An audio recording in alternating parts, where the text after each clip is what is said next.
নমস্কার। মহীশূরম সংস্কৃতম পরিষদম দ্বারা আয়োজিত এই রামায়ণী ধর্ম আলোচনার অর্থাৎ রামায়ণী ফল্গুধারার ১৭২তম পর্ব কিংবা রামায়ণী ধর্মের তৃতীয় পর্ব, যাই আমরা বলি না কেন, সেই আলোচনা প্রাক্কালে বিনীতভাবে আপনাদের জানাই বেশ কিছু মন্তব্য, বেশ কিছু ফোন, বেশ কিছু চিঠিপত্র এবং বহু পুস্তক আমরা পেয়েছি। সবার আগে স্বীকার করি এই আলোচনাটি মহীশূরম সংস্কৃতম পরিষদম তাদের দ্বারা আয়োজিত এবং তারা বিশেষ করে আমাকে বেশ কিছু পুস্তক পাঠিয়ে বিভিন্ন কানাড়া ভাষার, তামিল ভাষায়, তেলুগু ভাষার বিভিন্ন প্রাদেশিক রামায়ণ পাঠিয়ে দিয়েছেন তারা, সঙ্গে কিছু তাদের চিঠিপত্র যেমন এসেছে অন্যান্য জায়গার থেকে। আসলে এই আশঙ্কাটাই আমরা করছিলাম। আমরা ভেবেছিলাম একটু রামায়ণের দু চারটি কথা বলে সরাসরি যোগবাশিষ্ঠ রামায়ণের মধ্যে প্রবেশ করব, কিন্তু এই আলোচনার যারা আয়োজক তারা বললেন না, রামায়ণের এই বাকি ঘটনাটার একটা আলোচনা করে তারপর আপনি যোগবাশিষ্ঠের মধ্যে আসুন। ফলত যা হবার তাই হলো। আমরা জানি এই জায়গাটাই এই আমাদের শঙ্কা ছিল যে মুহূর্তে আমরা সীতার অগ্নি পরীক্ষা কিংবা সীতা ত্যাগ এই বিষয়গুলো আসবে রামায়ণী ধর্মের পর্যায়ক্রমে, সেখানে এই প্রশ্ন তো আসবে এবং এই প্রশ্ন এত গভীরভাবে আসে এবং এই প্রশ্ন এতবার উচ্চারিত হয়েছে, সেখানে আমাদের একটি কথা তো আমাদেরও তো কিছু বলার আছে, তাই না? যারা অনেকগুলো বই পাঠিয়েছেন এবং অনেক প্রশ্নও পাঠিয়েছেন, সেই বইগুলোর আগে স্বীকার করে নিই যে বইগুলো আমাদের হাতে এসেছে। কানাড়া ভাষার শ্রী রামায়ণ দর্শনম, কুমুদেন্দু রামায়ণম, সবই ইংলিশ ভার্সন। তারপরে তামিলে কবি কম্মনের রামারত্নম, কবি কম্মনের তামিল ভাষার বিখ্যাত কবি, তার রামায়ণ। তেলুগু ভাষার অনেকগুলো এসেছে বিশ্বনাথ সত্যনারায়ণম, তার রামায়ণ এসেছে। শ্রী রঘুনাথ রামায়ণম, গোনা বুড্ডা রেড্ডি, তার রামায়ণ এসেছে। ভোগরাজু পট্টাভি সীতারামাইয়া, বিখ্যাত কবি, তার রামায়ণ সম্পর্কিত কিছু কবিতার ইংরেজি অনুবাদ। এবং বিশেষ করে এসেছে গুডিপাতি ভেঙ্কটাচলম, তার সীতা অগ্নিপ্রবেশম। এই জায়গাটা নিয়ে আমাদের কিছু কথা বলতে হবে এই দুজনের রামায়ণের বিষয় নিয়ে।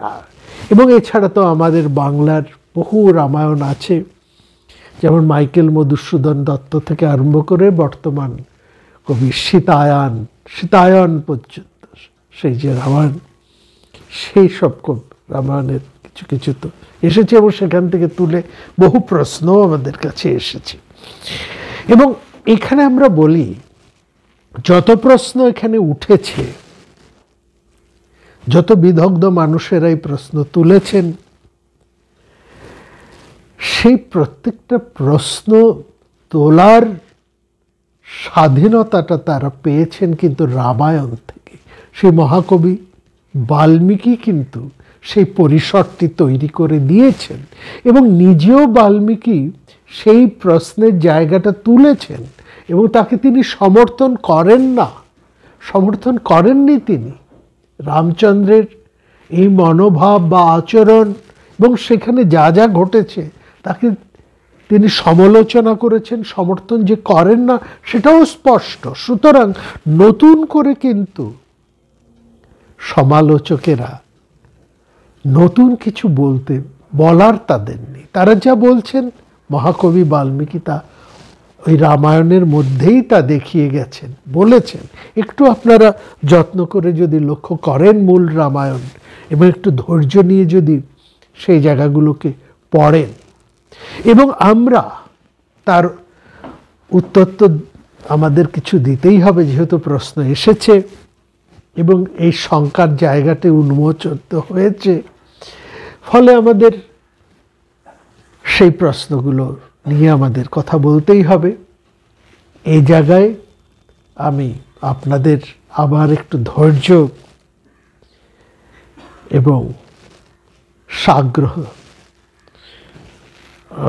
অনুকম্পাকেও কিন্তু প্রার্থনা করব, আপনাদের সাগ্রহ ধৈর্যকে বিশেষ করে। কারণ আমরা যে কথাগুলো বলবো, যা আমরা বলবো তা মহাকবির হৃদয় অনুবর্তী হয়েই আমরা বলবো।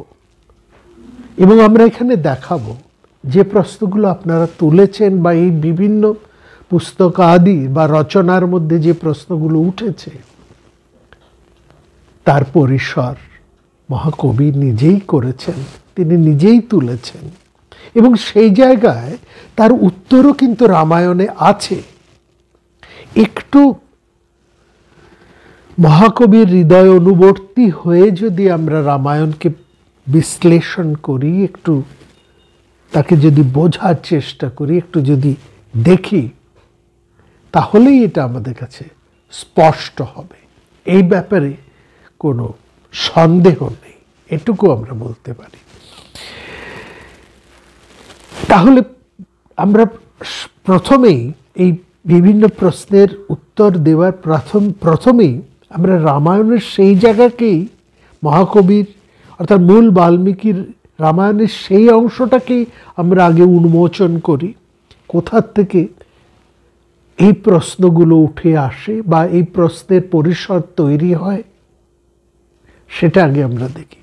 তার আগে দেখি মহাকবি এই রামায়ণ রচনা করছেন একজন আদর্শ পুরুষকে উপলক্ষ করে।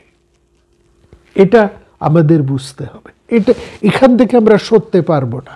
এটা হচ্ছে একেবারে আমরা যেটা বলেছি রামচন্দ্রের চরিত্রই হচ্ছে রামায়ণের মূল কাঠামো, বা রামায়ণ দাঁড়িয়েই আছে রামচন্দ্রের এই চরিত্রের উপরে, যে চরিত্র সম্পন্ন একজন মানুষের খোঁজ নিজেই মহাকবি করেছেন, কিংবা মহাকবি এমনই এক চরিত্রের মানুষের অনুসন্ধান করছেন এবং এটাও তিনি দেখাচ্ছেন তিনি যত বড়ই আদর্শ পুরুষ হন না কেন, সেই আদর্শের কি কি গুণাবলী থাকতে হবে তার পরিচয় প্রথমেই এই রামায়ণের মধ্যে আছে।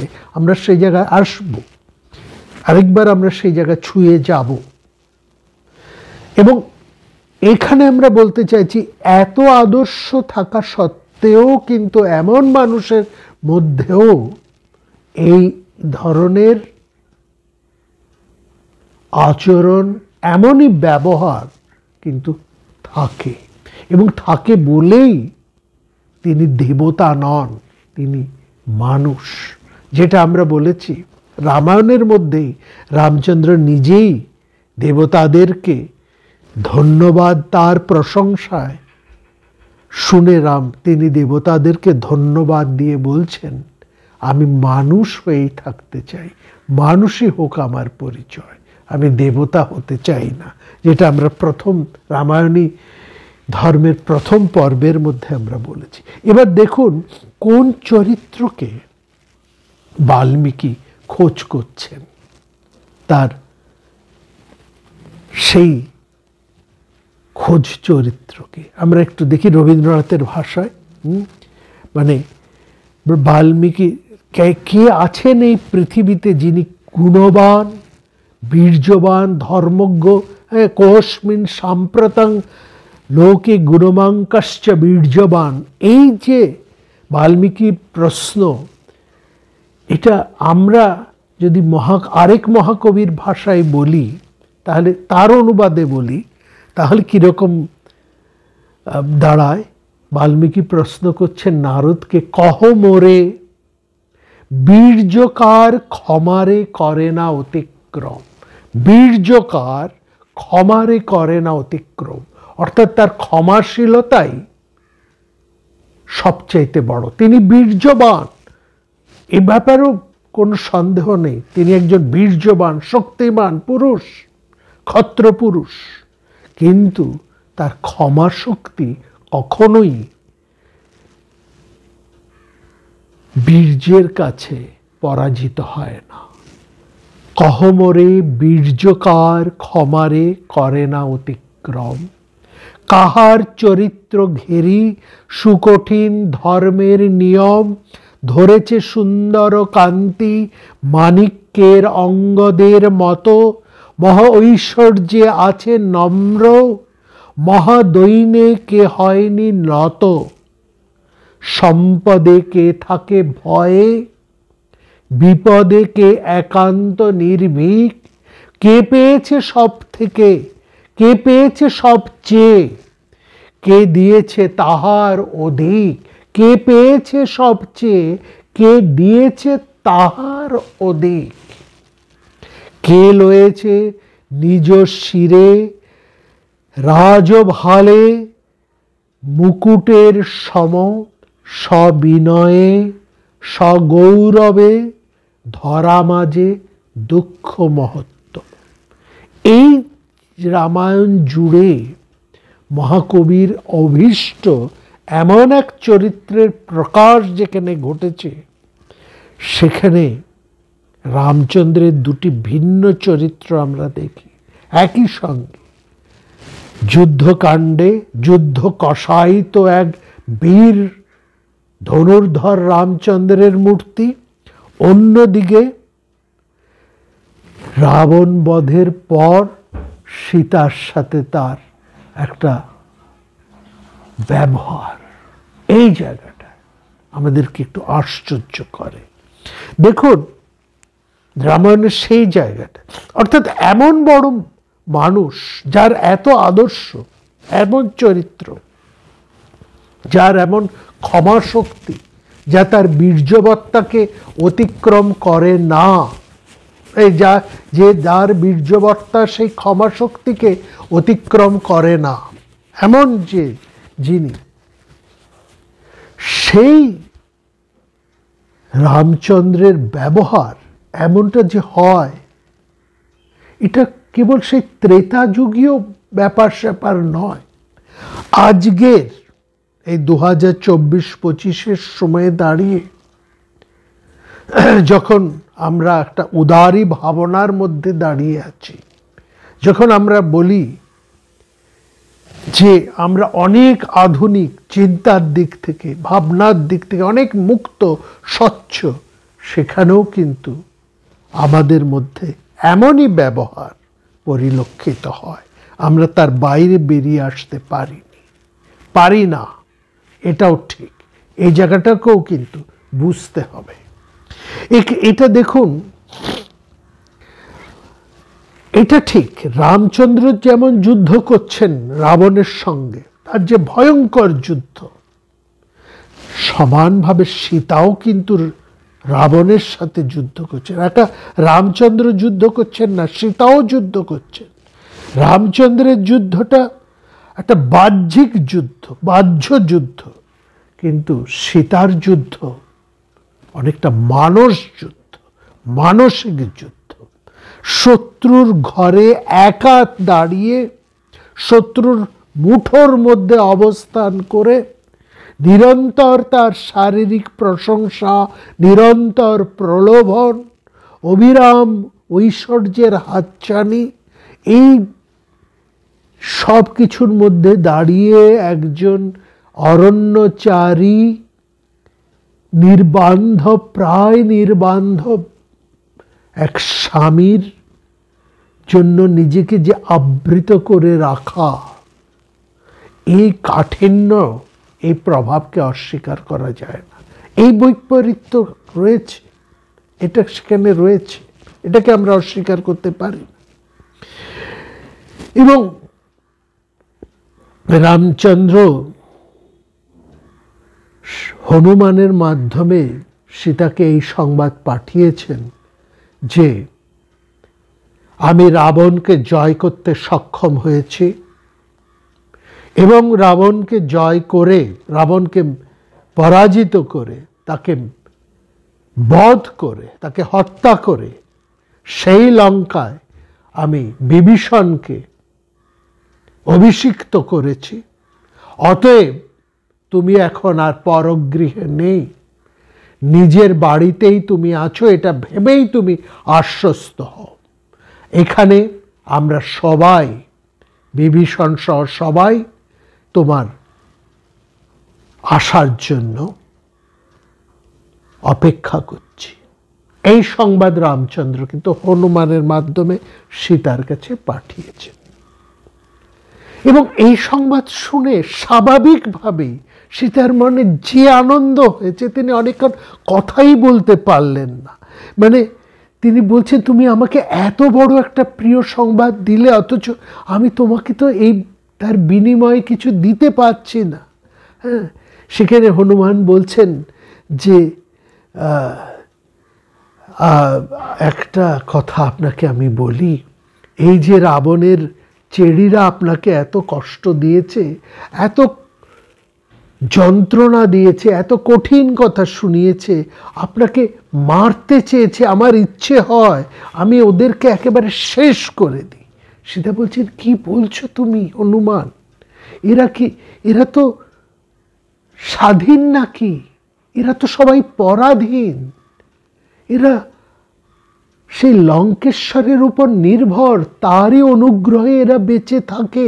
তা অতএব যার অনুগ্রহে যে বেঁচে থাকে তার ইচ্ছে অনুসারেই তো তাদেরকে একটু বাঁচার জন্য, একটু খাবার জন্য সেই মতনই তো তাদের চলতে হয়। এদের উপর কি কেউ রাগ করে? বিধায়ানাঞ্চ দাসেনাঙ্কা কুপেদ্য বারণার্তমা। এরা যা করেছে সে তো তাদের প্রভুর নির্দেশে। এখন রাবণ নেই, এরা আর আমার সঙ্গে সেই ব্যবহার করবে না। এটা এই জায়গাটা একটু বুঝবেন, এই জায়গাটা একটু বুঝবেন, সীতার এই মনোভাবটাকে একটু বুঝবেন।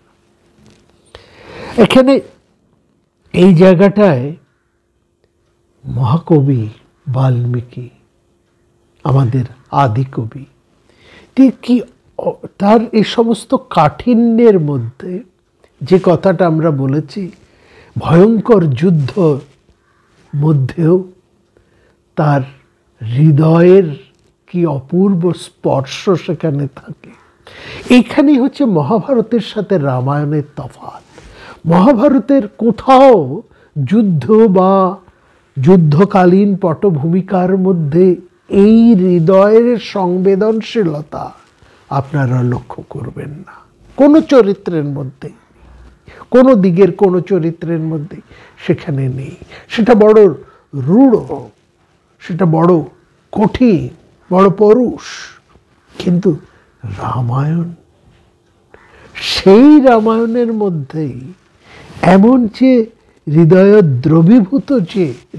দ্রবীভূত যে রামায়ণ, সেখানের পরে যে ছবিটা আমাদের কাছে আসছে, মহাকবি যেটা এর পরেও দেখাচ্ছেন, অর্থাৎ আমাদের এই প্রশ্নটা এখানে থাকে যে মহাকবির রচনাটা কি শুধুই তার হৃদয় বেগ সঞ্চারিত বা সঞ্চিত কারুণ্য ধারা, কল্পিত ধারা, শুধু সবটাই কি তার হৃদয়ে রসজারিত? সেখানে কি বাস্তবের কোনো ছোঁয়া নেই, বাস্তবের কোনো স্পর্শ নেই? আছে, ভয়ঙ্করভাবে সেখানে আছে। মহাকবি যেমন হৃদয়ের এই দিকটাও দেখাচ্ছেন, তেমনি সে সময় সমাজের ভাবনা, পৌরষ ভাবনা, স্ত্রী ভাবনা, জনপদ জনমানসের ভাবনা, সবটাকেই কিন্তু তিনি দেখাচ্ছেন, এবং সেগুলো এতটাই বাস্তব, এতটাই বাস্তব, সেটাকে আমরা কিন্তু এই সময়ে দাঁড়িয়ে 24-25 সন্ধিক্ষণে দাঁড়িয়ে আমরা তাকে অস্বীকার করতে পারি না।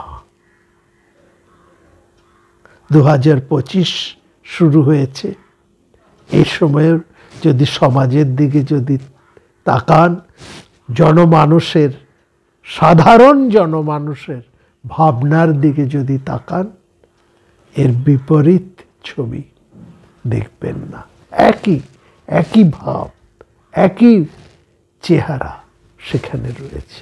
এই জায়গাটায় বসে আসলে মহাকবি যেমন ক্ষমা সুন্দর চোখে সব কিছুকে দেখেন, তেমনি একইভাবে একই সঙ্গে সমাজের কঠিন বাস্তব চিত্রটাকেও তিনি নির্মমভাবে তুলে ধরেন, সেটাকে অস্বীকার করার নয়। সেখানে আমরা দেখছি ঠিক এর পরেই হনুমান যখন রামচন্দ্রের কাছে এসে বললেন যে সীতা আপনার দর্শনের জন্য উৎসাহ হয়ে আছেন, স্বামী দর্শন সমৎসুকা, তখন সঙ্গে সঙ্গে রামচন্দ্র বিভীষণকে আদেশ দিলেন সীতাকে ভালো করে স্নান করিয়ে শালঙ্কারে সাজিয়ে এখানে নিয়ে এসো। দিব্যাঙ্গ রাগং বৈদেহিং দিব্যভরণ ভূষিত। এইখানে জায়গাটা বুঝবেন, এই যে আলোচনা, এই যে মহাকাব্য, এটি কোনো সাধারণ নাটক নোভেল নয়, বা কোনো সাধারণ চলচ্চিত্র বা বিনোদন জগতের কোনো সাধারণ উপকরণ নয়। এখানে একটা রাজকীয় ঘটনা ঘটছে, একটা রাজকীয় ব্যবহার চলছে, এবং সেই প্রত্যেকটা রাজকীয় ব্যবহারের যে গাম্ভীর্য, তার যে একটা মর্যাদা, এবং তার যে একটা বৈভব, এবং সবচাইতে সে রাজকীয় ব্যক্তিত্ব সেখানে কিন্তু পরতে পরতে উপস্থিত, এটাও লক্ষ্য করার মতন। বিভীষণ রাজা হয়েছেন রামচন্দ্রের আদেশ অনুসারে। তিনি সরাসরি কিন্তু সীতার কাছে যেতে পারেন না, যদিও সীতা তারই অন্তঃপুরে এখন রয়েছেন, তিনি সীতার কাছে সরাসরি যেতে পারেন না, এবং এটা রাজকীয় আভিজাত্য একটা ব্যাপার, এখানে ভীষণভাবে রাজকীয় আভিজাত্য কাজ করছে। আমরা দেখছি বিভীষণ তার অনেক পুরান্ত, অর্থাৎ অনেক অন্দরমহলের অনেক রমণীদেরকে নিয়ে তিনি সীতার কাছে এসে উপস্থিত হল। এই রমণীরা যেন বিভীষণ এবং সীতার মধ্যে একটা আড়াল রচনা করছেন। বিভীষণ সেই রমণীকুলের পশ্চাতে দাঁড়িয়ে একটা রাজকীয় সম্মান, সম্ভ্রম এবং আভিজাত্যের বাতাবরণের মধ্যে দাঁড়িয়ে অত্যন্ত বিনম্রভাবে তিনি বললেন, আপনি স্নান করে বসনে ভূষণে সজ্জিত হয়ে এই শিবিকায় আরোহণ করুন, আপনার স্বামী আপনার জন্য অপেক্ষা করছেন। জানমারাহ ভদ্রং তে ভর্তা তাং দৃষ্টম ইচ্ছতি। এইটা যেমন আছে, এই রাজকীয় আভিজাত্য যেমন আছে, ঠিক পাশাপাশি তো একটা সাধারণ হৃদয়ের ব্যাপারটাও তো রয়েছে। যে সীতা এতদিন একবেনি ধরা হয়ে ক্লিষ্টা হয়ে রামচন্দ্রের জন্য অপেক্ষা করছেন, কিংবা যার জন্য রামচন্দ্রের এই ভয়ঙ্কর যুদ্ধ, এত কিছু ঘটনা, সেই রামচন্দ্র এসে উপস্থিত হয়েছে, সেই রাবণ বধ হয়েছেন, তার স্বামী সে উপস্থিত হয়েছেন, তিনি তো এই মুহূর্তেই ছুটে যেতে চাইছেন তার কাছে, এবং সেই জন্যই বলছেন, কেন আমি স্নান করে কেন তার কাছে যাব, আমি তো এমনিই তার কাছে এখন যেতে চাই। বিভীষণ বললেন, দেখুন, সেই রাজকীয় মর্যাদার মধ্যে দিয়েই বিভীষণ বললেন, দেখুন, আপনার স্বামী যখন আপনাকে এইভাবেই দেখতে চাইছেন, আমরা মনে করি আপনার সেভাবেই যাওয়া উচিত। যথাহ রাম ভর্তা তেতত্তথা কর্তুম আর্হসি। এই জায়গায় অনেকে এরকম বলতে চেয়েছেন, এরকম এই জায়গাটাকে অনেকে এরকম ব্যাখ্যা করেছেন যে রামচন্দ্র এখন একটা কিং মেকার, রামচন্দ্র যেন একটা কিং মেকার হয়েছেন। হ্যাঁ, আমরা অস্বীকার করি না, তিনি কিং মেকার হয়েছেন। এবং তারা বলছেন, যেহেতু রামচন্দ্র এখন একজন কিং মেকার, অতএব তার আদেশগুলো একটা কিং মেকারের ভাষাতেই ফুটে উঠছে। আমরা বলবো না, এমন কোনো চিহ্ন কিন্তু আমরা মহাকবির এই রচনার থেকে পাচ্ছি না। এটা কষ্ট কল্পনা। এখানে আমরা যেটা দেখছি, খুব পরিষ্কার করে যদি আমরা দেখি, আমরা অস্বীকার করছি না তিনি কিং মেকার হয়েছেন, ঠিক। তিনি বালিকে বধ করে সমগ্র বালির রাজ্য, সেখানে সুগ্রীবকে প্রতিষ্ঠা করেছেন, লঙ্কেশ্বর রাবণকে নিধন করে লঙ্কায় তিনি বিভীষণকে সিংহাসনে অভিষিক্ত করেছেন, কিং মেকার। কিন্তু না, তার এই ভাষাটা কিং মেকারের মতন নয়। আসলে রামচন্দ্র কিন্তু একটা অপরাধে ভুগছেন, এটা বুঝতে হবে। আমরা যে রামচন্দ্রকে দেখেছি, এতদিন তিনি তার স্ত্রীকে পাবার জন্য পাগল হয়ে গেছেন, এবং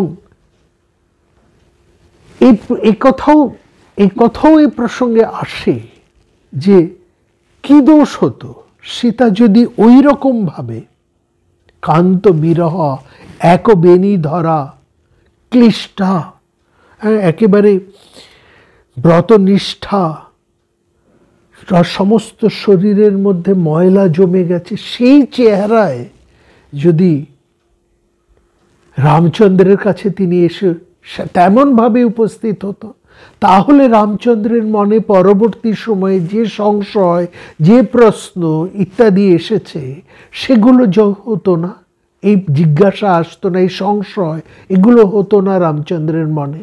যে সন্দেহ তার মধ্যে দিয়ে, তার কথার মধ্যে দিয়ে ফুটে উঠেছে, এগুলো আসতো, এগুলো হতো না। তিনি সীতার ওই চেহারা দেখলেই তিনি বুঝতে পারতেন যে সীতা, অর্থাৎ তিনি একলা রাবণ বধের জন্য ভয়ঙ্কর যুদ্ধ করেছেন তা নয়, সীতারও একটা ভয়ঙ্কর যুদ্ধ গেছে, এবং একাকিনী সীতা সেই যুদ্ধ করেছেন।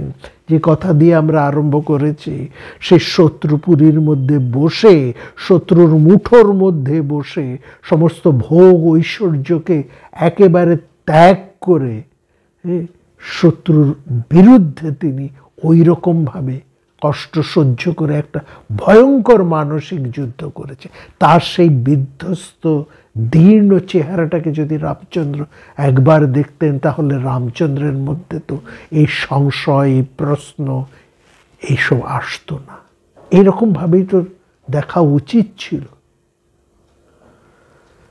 আমরা বলবো না, রামচন্দ্রের মধ্যে কোনো সন্দেহ ছিল না সে তার ব্যাপারে, যে কথা আগেও বলেছি, এখনো বলছি। তার মধ্যে কোনো সন্দেহ ছিল না সীতার চরিত্র নিয়ে, তার মধ্যে কোনো সংশয় নেই, কোনো সন্দেহ নেই, কোনো প্রশ্ন নেই, এটা নেই। তিনি প্রাণ দিয়েই তাকে ভালোবাসেন। শুধু ভালোবাসেন না, তিনি সীতাকে জানেন, সঠিকভাবেই যদি কেউ সীতাকে জানেন, তাহলে সেটি রামচন্দ্র, এটা ঠিক। তাহলে কেন তিনি স্নান এবং দিব্য শয্যায় সজ্জিত হয়ে তাকে আসার আদেশ দিলেন। এখানে আমরা বলবো রামচন্দ্র ভয়ঙ্কর এক অপরাধ বোধে ভুগছেন। কি অপরাধ? না তার প্রিয়তমা সে একপত্নীব্রত রামচন্দ্র, যিনি সীতাকে এতটাই ভালোবাসতেন যে সেকালের সমাজে প্রচলিত প্রথার বাইরে দাঁড়িয়ে তিনি সীতা ছাড়া আর কাউকে ভাবতেই পারেন না, সেই সীতাকে স্বামী হিসেবে, রাজা হিসেবে, দুই অর্থেই স্বামী, ভর্তাচ রাজাচ, ভর্তাচ রাজ্ঞাচ, দুই অর্থেই তিনি সীতাকে কিন্তু রক্ষা করতে পারেননি। এই অপরাধ ভোগে তিনি ভুগছেন। অতএব তিনি জানেন তিনি সীতা কি অবস্থায় আছেন, সীতার কি চেহারা, সীতার চুলে যে জটা পড়ে গেছে, এক ফোঁটা তেল নেই সেখানে, একটা কান্ত বিরহে বিধুরা যে রমণীর তার গায়ে ময়লা জমেছে, ব্রতক্লিষ্ট অবস্থায় তাকে কিরকম শীর্ণ দীর্ণ দেখাচ্ছে, এর খবর রামচন্দ্র জানেন। এই সংবাদ তার কাছে পৌঁছেছে, হনুমানের মাধ্যমে পৌঁছেছে, যে হনুমানকে তিনি প্রাণের চেয়েও বেশি বিশ্বাস করেন এবং বলেছেন ভারতঃ সমাধিয় ভাই, ভারতের মতনই প্রিয় ভাই তিনি। অনেক সময় বলেছেন ভারতঃ প্রাণ অধিক সমভাই, এ কথাও তিনি বলেছেন। সুতরাং তিনি হনুমানের কথা শুনেছে, অন্যান্যদের কাছ থেকেও তার কাছে সীতার বর্তমান অবস্থা সম্পর্কে সেই খবর তার কাছে এসে, কিন্তু না, তিনি এই চেহারাটাকে সহ্য করতে পারেন না।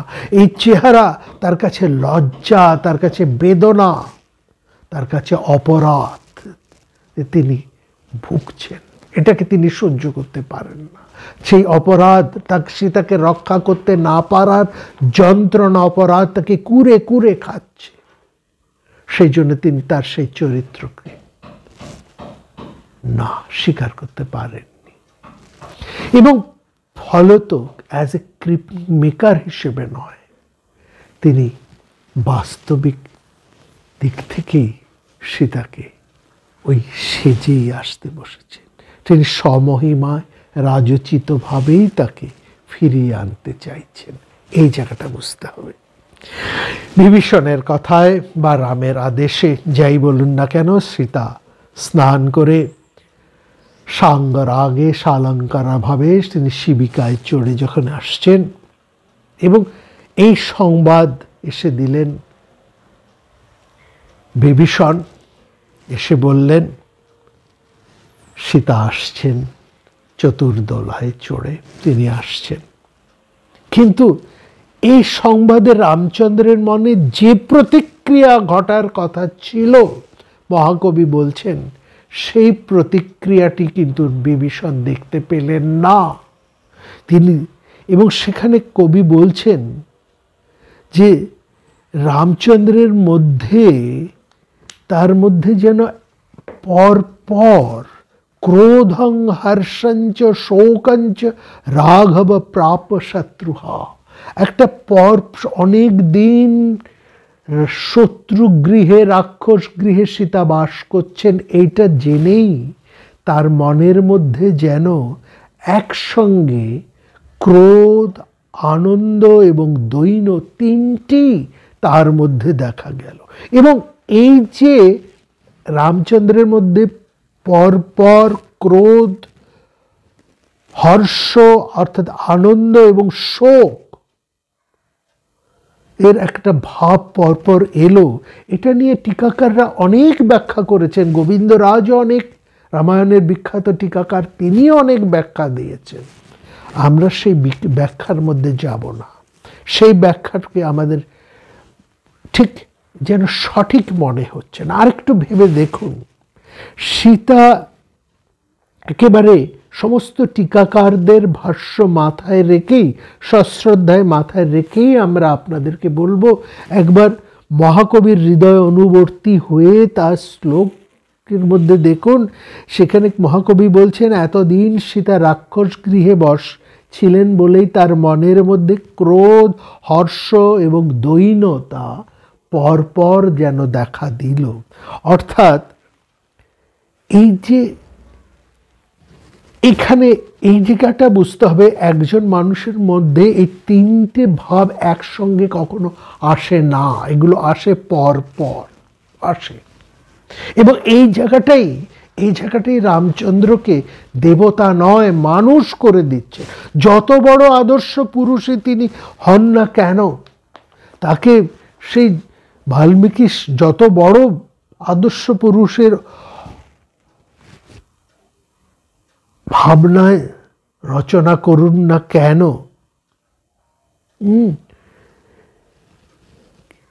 ওই যে কথাটি বলছেন না, সেখানে বলেছে বীর্যকার ক্ষমারে করে না অতিক্রম, কিংবা তার থেকেও অনেক বেশি, কে পেয়েছে সবচেয়ে, কে দিয়েছে তাহার অধিক, কে লয়েছে নিজ শিরে রাজভালে মুকুটের সম, সবিনয়ে সগৌরবে ধরা মাঝে দুঃখ মহত্তম। এই জায়গাটায় বুঝতে হবে, এইটাই হচ্ছে রামায়ণের মূল সুর, মূল ভাবনা। যদি এখানে আর কিছুই এরকম না ঘটতো, যা ঘটেছে, যা মহাকবি বর্ণনা করেছেন, এরকম না হয়ে যদি এরকম মহাকবি লিখতেন যে সীতাকে এই রামচন্দ্র একেবারে আপ্লুত হয়ে প্রিয়া আমার বলে তাকে বক্ষে জড়িয়ে ধরতেন, ধরে একেবারে আকুলিত ব্যাকুলিত হয়ে তাকে গ্রহণ করে অযোধ্যায় নিয়ে উপস্থিত হতেন, তাহলে তো এই কথাটা মিথ্যা হয়ে যেত। রামায়ণী ক্রঞ্চ বিরহী রামায়ণের যে সুর, সেটা তো মিথ্যে হয়ে যেত। সেখানে তো এ কথাটা আমরা বলতে পারতাম না, কে লয়েছে নিজ শিরে রাজভালে মুকুটের সম, সবিনয়ে সগৌরবে ধরা বাজে দুঃখ মহত্তম। এটা তো সত্য হতো। এটাকে সত্য করার জন্য, এবং তার থেকেও বেশি যত বড় আদর্শ পুরুষ হন না কেন, তিনি যে একজন মানুষ, এটাই সবচেয়ে বেশি করে বাল্মীকি প্রমাণ করাচ্ছেন। এবং এটা আমরা বলি, শ্রীকৃষ্ণ যেমন ঐতিহাসিক চরিত্র, রামচন্দ্র তেমনি একটি ঐতিহাসিক চরিত্র, এবং এরা দুজনেই কিন্তু মানুষ, পরে দেবতা হয়েছে। দেবতা যে কেউ যে কাউকে বানিয়ে দিতে পারেন, সেটা পরবর্তী, সেটা প্রশ্ন নয়। প্রশ্ন তারা আসলে আগে একজন মানুষ, এটা হচ্ছে সবচেয়ে বড় কথা। এবং এখানে এই যে কি কেন আমরা বলবো, এই যে ক্রোধ, হর্ষ এবং শোক, এটা কেন পরপর এলো, তার কারণটা কি? এটা নয় he is the king maker, এটা নয় যে তিনি একেবারে ভয়ঙ্কর একটা পৌরসিত ভাবনা তার মধ্যে এসে গেছে, তা নয়। রামচন্দ্র স্থিতধী মানুষ, সমস্ত রামায়ণে বলা হয়েছে তার থেকে বড় স্থিতধী পুরুষ আর কেউ নেই। মহাভারতে স্থিতধীর অনেক লক্ষণ বলা হয়েছে, অনেক কিছু, কিন্তু সেখানে স্থিতধী পুরুষ খুঁজতে হয় আমাদের। খানিকটা আমরা যুধিষ্ঠিরকে সে অর্থে বলতে পারি। কিন্তু লক্ষ্য করবেন, রামায়ণে কোনো ধর্ম নিয়ে কোনো উপদেশ নেই। মানে কে স্থিতধী পুরুষ বা স্থিতধী ভাবনা, এসব কোনো মোক্ষের কোনো উপদেশ রামায়ণে নেই। ধর্মের এই ধরনের কোনো দার্শনিক উপদেশও রামায়ণের মধ্যে নেই, কারণ রামচন্দ্র নিজেই একজন স্থিতধী পুরুষ। সেই স্থিতধী পুরুষ, তাকে আমরা দেখছি এমনই এক স্থিতধী পুরুষ যিনি দুঃখ দৈন্য সমস্ত দ্বন্দ্বের মধ্যে অবিচল থাকেন। তাকে আমরা দেখেছি বিভিন্ন ঋতুর পরিবর্তনে তিনি কতটা কামার্ত হয়ে পড়েন তার স্ত্রীর জন্য। এই কামার্ত হচ্ছে তার হৃদয় ব্যাকুলতা, তার ক্রন্দন। সেই পুরুষ এবার এখানে কখনো তিনি শোকগ্রস্ত হচ্ছেন, কখনো তিনি ক্রোধিত হচ্ছেন, কখন তিনি হর্ষিত হচ্ছেন। কেন তার মধ্যে হর্ষ আসছে, কেন তার মধ্যে ক্রোধ আসছে, আর কেনই বা তার মধ্যে শোক আসছে, এটুকু আমাদের আজকে একটু বুঝতে হবে। তারপরে পর্যায়ক্রমে আমরা এগোবো। দেখুন, এতদিন যিনি এই শীত, গ্রীষ্ম, বর্ষা, হেমন্তে সীতার জন্য পাগল হয়ে রইলেন, তার মধ্যে যদি এমনই পাগল পারা একটা ভাব ছিল, তাহলে কেন তিনি সুগ্রীবের সঙ্গে মিত্রতা, সমুদ্র লঙ্ঘন বা বিরাট যুদ্ধ যিনি করলেন, হ্যাঁ, তাহলে তিনি কেন আজকে এটা ভাবতে বসলেন যে তার স্ত্রী রাক্ষসদের ঘরে বাস করেছেন, অতএব তার চরিত্র সম্পর্কে তার মধ্যে কেন এই সন্দেহের বাতাবরণ, সন্দেহজনিত একটা প্রশ্ন কেন তার মধ্যে আসবে? এইটা কেন তার মধ্যে আসবে? এটা আসতে পারে না, এটা আসেও নি, এটা আসেনি। তার যে বেদনা, তার যে এতদিন যে তিনি তার স্ত্রীকে না পাওয়ার যে তার একটা পাগল পারা বেদনা, তার যে কষ্ট স্ত্রী বিরহে, তার প্রিয়তমার বিরহের যে কষ্ট, সেই কষ্টটাকে, সেই যন্ত্রণাটাকে তিনি আজকে জয় করতে পেরেছেন। রাবণ জয়ের মধ্যে থেকেই এই যে বেদনা, এই যে যন্ত্রণার মধ্যে যে একটা প্রলেপ, একটা উপশম ঘটাতে তিনি পেরেছেন, সেটাই হচ্ছে তার হর্ষ। সেই যে তার কঠিন যন্ত্রণা, সেই যন্ত্রণা থেকে তিনি মুক্ত হতে পেরেছেন, সেই যন্ত্রণার উপর তিনি একটা প্রলেপ দিতে পেরেছেন রাবণ, ভয়ঙ্কর রাবণকে জয় করে। এটি হচ্ছে তার হর্ষের কারণ। তাহলে তার ক্রোধের কারণ, শোকের কারণ, শোকের কারণে আসি। শোকের কারণটা আমরা আগেও বলেছি, এখনো আবার বলছি, তিনি তার একতমা প্রিয়াকে রক্ষা করতে পারেননি। রাজা হিসেবে, স্বামী হিসেবে, পুরুষ হিসেবে, এটাই তার হচ্ছে শোক। সেই ক্রোধ, সেই শোক তার মধ্যে আসছে। আর ক্রোধ, এই জায়গাটাই বুঝতে, ক্রোধ হচ্ছে, তিনি তো এই সমাজেরই মানুষ, তিনি এটা বুঝতে পাচ্ছেন তার স্ত্রী এতদিন রাক্ষস ঘরে বসবাস করেছে, অতএব তার স্ত্রীকে নিয়ে স্বাভাবিকভাবেই কিছু প্রশ্ন উঠবে, যে প্রশ্ন এই মুহূর্তে রাক্ষস কুলের মধ্যে উঠছে না, কারণ তারা দেখেছেন তার স্ত্রী কিভাবে বসবাস করেছে। এই প্রশ্ন এই মুহূর্তে বানর সমাজের মধ্যে থেকে, এই উপস্থিত বানর সমাজের মধ্যে থেকে উঠছে না, কারণ তারা জানেন যে রামচন্দ্র কিভাবে তার স্ত্রীকে উদ্ধার করার জন্য এই যুদ্ধ করেছেন, এবং পরস্পরের মধ্যে কি হৃদয় সংযোগ, পরস্পরের প্রতি কতটা শ্রদ্ধা, ভালোবাসা, এটা রাক্ষসেরাও লক্ষ্য করেছে, বানরেরাও লক্ষ্য করেছে। অর্থাৎ এই দুই সমাজ যারা উপস্থিত তারা এটা জানে। এই প্রশ্ন এই দুই সমাজ থেকে উঠবে না, এটা ঠিক, রামচন্দ্র এটা জানেন। কিন্তু অযোধ্যা, যেখানকার তিনি অধিপতি, যেখানে তিনি তার স্ত্রীকে নিয়ে যাবেন, সেখানকার জনমানস এবং তারা কিভাবে এটাকে নেবে সেটা ভেবেই, এবং কে বলতে পারে পরবর্তী সময়ে এই দুই সমাজ থেকে, অর্থাৎ রাক্ষস সমাজ বা অযোধ্যার সমাজের কথা যদি বাদও দিই, রাক্ষস সমাজ বা বানর সমাজে যে এই প্রশ্ন পরবর্তীকালে উঠবে না, তারই বা কি মানে আছে? কারণ লোকচরিত্রই তো এরকম, এটাই তো লোকচরিত্র। এতদিন এমন একটি রাক্ষসের ঘরে এমন এক কামাত্তা পুরুষ রাবণ, যার জন্যে প্রসিদ্ধ, একেবারে সেই ভয়ঙ্কর কামাত্তা এক পুরুষের মুঠোর মধ্যে তার অধিকারে বসবাস করে সীতা যে নিজেকে রক্ষা করতে পেরেছেন, এটা কে বিশ্বাস করবে? সেখানে তার চরিত্র কতটা শুদ্ধ, এ নিয়ে তো প্রশ্ন হবেই। এ প্রশ্ন তো হয় আজও আজকের দিনেও। যদি কোনো মেয়ে, কোনো মহিলা অপহৃতা হন, লাঞ্ছিতা হন, ধর্ষিতা হন, তাহলে তাকেই প্রমাণ করতে হয় আজকের আইন অনুসারে যে তিনি নিজেকে রক্ষা করতে পারেননি, তাকে অন্যরা ধর্ষণ করেছে। এই প্রমাণ তাকেই দিতে হয়, কিংবা তার শুদ্ধতার প্রমাণও তাকেই দিতে হয় আজকের দিনেও দাঁড়িয়ে। তাহলে সে সমাজে তো এই প্রশ্ন খুব স্বাভাবিক। আর সবচাইতে বড় কথা, রামচন্দ্র তিনি তো রাজা, রাজধর্ম বলে একটা বিষয় তো থাকবেই। সেখানে এই প্রশ্ন উঠলে তিনি কি, সুতরাং এই যে জন অপবাদ, তার একটা নিশ্চয়ই গুঞ্জন যত কমই হোক না কেন,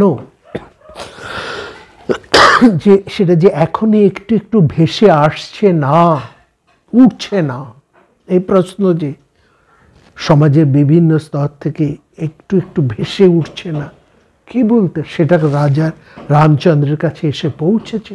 এবং ভবভূতির রামচরিত মানুষের মধ্যে ভবভূতির উত্তর রামচরিত, সেটাও আমরা আপনাদেরকে দেখাবো। সেখানেও তো এই প্রশ্নই উঠে এসেছে। সেখানেও তো রামচন্দ্রের কাছে সেই দুর্মুখেরা এই প্রশ্নই তো তুলেছে, এই প্রজা জনসাধারণ এই প্রশ্নই তো তারা রামচন্দ্রের কাছে তুলে ধরেছে। অতএব সেই যে অপবাদ মুখর সমস্ত মানুষ, যারা সীতাকে জানে না, চেনে না, বোঝে না, যাদের বোঝার চেনার কোনো দায়ও নেই, তাদের উপরই রামচন্দ্রের ক্রোধ হচ্ছে। এই কারণেই যুগপদ ক্রোধং হর্ষং চ শোকং চ, আবার সেই শোক, আবার রামচন্দ্র যেমন সীতাকে রক্ষা করতে পারেননি, আবার এই ভয়ঙ্কর জন অপবাদ থেকেও তিনি সীতাকে রক্ষা করতে পারবেন না, এটা ভেবেই তার মধ্যে আবার সেই শোক জাগে। একদিকে ক্রোধ, আরেকদিকে না পারার অক্ষমতা থেকে শোক এবং ক্রোধ যুগপৎ তার মধ্যে ফুটে উঠছে। এবং সেখানে আমরা দেখছি এই জায়গাটায় তিনি যেন স্বাভাবিক আচরণ করছেন, যেমনটা হওয়া উচিত তেমনটা তিনি করছেন। এটা হয় না, এটা হতে পারে না। যদি এখানে দেখতাম অন্য কোন চরিত্র, রামচন্দ্র খুব সহজভাবে সীতাকে বরণ করে নিয়েছেন, গ্রহণ করে নিয়েছেন, যেটা রামচন্দ্র স্বাভাবিকভাবেই, যেটা তিনি নিজেও জানেন, সেটা যদি ঘটত, তাহলে তার চা অন্য জনসাধারণ সমাজ কিন্তু ছেড়ে কথা বলবে না। আর আজকের দিনেও রামচন্দ্রের সেই সমাজের কথা বাদ দেন, আপনারা বলুন তো, আজকের দিনে দাঁড়িয়ে, এই 2025-এ দাঁড়িয়ে, আজও তো এমন অনুষ্ঠান করতে হয়, মনোবিদদের এমন অনুষ্ঠান করতে হয়, এমন তাদেরকে সেই কথা বলে সুস্থ করে তুলতে হয় মানুষদেরকে, সেই কনসালটেশন দিতে হয়। লোকে কি ভাববে, লোকে কি বলবে, এই নিয়ে তো অনেক এপিসোড অনেক মনোবিদরাও করেছেন, ইউটিউবে সেগুলো ঘুরে ফিরে বেড়াচ্ছে। তাহলে এটা যদি 2025-এর এত উন্নত ভাবনার মধ্যে দিয়েও যদি এই প্রশ্ন এখনো মানুষের মধ্যে, সাধারণ মানুষের মধ্যে থাকে, তাহলে সেই সময়ের সমাজে যে এটা কি ভয়ঙ্করভাবে ছিল বা উঠেছিল, সেটা বুঝতে তো কোনো কষ্ট হবার কথা নয়। আর রামচন্দ্র এটা বুঝতে পাচ্ছেন বলেই, এটা বেশি করে পাচ্ছেন বলেই প্রিয় মিলনের আনন্দকে ছাপিয়ে, অনেক বেশি ছাপিয়ে, অনেক বেশিকে ঢেকে দিয়ে আমরা বলবো তার অপারগতা, সে রক্ষা না করার বেদনা, এবং বর্তমান সময়েও এই জন অপবাদ থেকে তার স্ত্রীকে আবার নতুন করে পেয়েও আবার নতুন করে রক্ষা না করতে পারার অক্ষমতা তার মধ্যে যুগপৎ ক্রোধ এবং শোকের সৃষ্টি করছে। এবং সেই জন্যই তিনি বলছেন যে সীতা যখন আসছেন শিবিকায় করে, এবং তাকে দেখার জন্য সবাই, দেখুন সেখানকার বর্ণনাটা দেখুন রামায়ণের সেই জায়গায় পংক্তিতে পংক্তিতে দেখুন, সেখানে যখন আসছেন সবাই তাকে দেখার জন্য উপচে পড়ছে। এবং সেখানে যারা সীতাকে গাইড করে নিয়ে আসছেন সেই রাক্ষসেরা, বেত্রধারী ঝাঁঝর বাজিয়ে বাজিয়ে আসছেন, তারা লোককে সরাতে সরাতে নিয়ে আসছেন। আর রামচন্দ্র ভীষণ চটে গিয়ে বিভীষণকে বলছেন, কি হচ্ছে এসব, তুমি আমার কথা অবজ্ঞা করে সাধারণ মানুষকে কেন এত কষ্ট দিচ্ছ? সবার মধ্যে দিয়ে সীতা আসুক, সমস্ত মানুষের মধ্যে। সেখানে বানর সমাজের মানুষেরা আছে, ভলুক মানুষের সমাজের মানুষেরা আছে, রাক্ষস সমাজের মানুষেরা আছে, সবাই আমার আত্মজন, এদের সবার মধ্যে দিয়ে সীতাকে নিয়ে এসো। নির্বার্তে না উদ্বেগুম যেন আয়ং সজন মাম, তারা এরা আমার সবাই স্বজন, মানে সবাই আমার প্রজা, এদের সবার মধ্যে দিয়ে সীতাকে আনো। কারণ তিনি চাইছেন সবাই সীতাকে দেখুক, তিনি কতটা শুদ্ধ, কতটা নির্মল, কতটা পবিত্র। যেন যদি ভাবছে যদি সবাইকে ঢেকে সীতাকে আলাদা করে নিয়ে আসা হয়, তাহলে যদি অপবাদটা আরো বেড়ে যায়। রামচন্দ্র ভাবছেন সবার মধ্যে দিয়ে উন্মুক্তভাবে সীতাকে যদি নিয়ে আসা যায়, সবাই যদি সীতাকে এইভাবে দেখেন, তাহলে হয়তোবা এই অপবাদ থেকে তাকে রক্ষা করা যাবে। কে জানি, রামচন্দ্রের মনে হয়তো এই ভাবনাই সেই সময় কাজ করছেন, এবং যার জন্য তিনি তার স্ত্রীকে সাধারণ মর্যাদাটুকু দিচ্ছেন না, বলছেন পায়ে হেঁটে, শিবিকা থেকে পায়ে হেঁটে তাকে আসতে বলো। দেখো, এবং সেখানে যে কথাটি রামচন্দ্র বলছেন, এটা হচ্ছে সেই সময়ের একজন অপারগতা থেকে, একজন অক্ষম স্বামী, একজন অক্ষম রাজা, একজন অক্ষম পুরুষের আর্তনাদই সেখানে কিন্তু ধ্বনিত হয়ে উঠছে। এই যে ভাষাটাকে আপনারা বোঝার চেষ্টা করুন। সেখানে বলছেন, দেখো শাস্ত্রমতে কোনোভাবেই ঘরের আড়াল দিয়ে, কাপড়ের আড়াল দিয়ে, কিংবা প্রাকার অর্থাৎ পাঁচিলের আড়াল দিয়ে মেয়েদের আবরণ বা আব্রু রক্ষা করা যায় না। বলছেন চরিত্রই হচ্ছে তাদের আসল আবরণ। বিপদের সময়, আর্ত অবস্থায়, বেদনার সময়, বিপন্নতার সময়, যুদ্ধের সময়, স্বয়ংবর সভায় কিংবা যজ্ঞ সভায়, অথবা বিবাহ সময়, মেয়েরা যদি সবার সামনে উপস্থিত হন, তাহলে কোনো দোষ নেই। জায়গাগুলো লক্ষ্য করুন, কোন কোন সময়? বিপদের সময়, বিপন্নতার সময়, আর্ত অবস্থায়, যুদ্ধের সময়, স্বয়ম্বর কালে, যজ্ঞ কালে, অথবা বিবাহ কালে মেয়েরা যদি সবার সামনে উপস্থিত হন, তাহলে কোনো দোষণীয় নয়। সেই সময় সেই কন্যাকে সবাই দেখতে পারেন, তার কোনো প্রাকার বা কোনো আড়ালের প্রয়োজন হয় না। এবং তাছাড়া সীতা তো বিপদের মধ্যে ছিল, রামচন্দ্রই বলছেন বিপদের অনেক কষ্ট তার উপর দিয়ে গেছে, অনেক ঝামেলা, অনেক ঝঞ্ঝা তার উপর দিয়ে গেছে।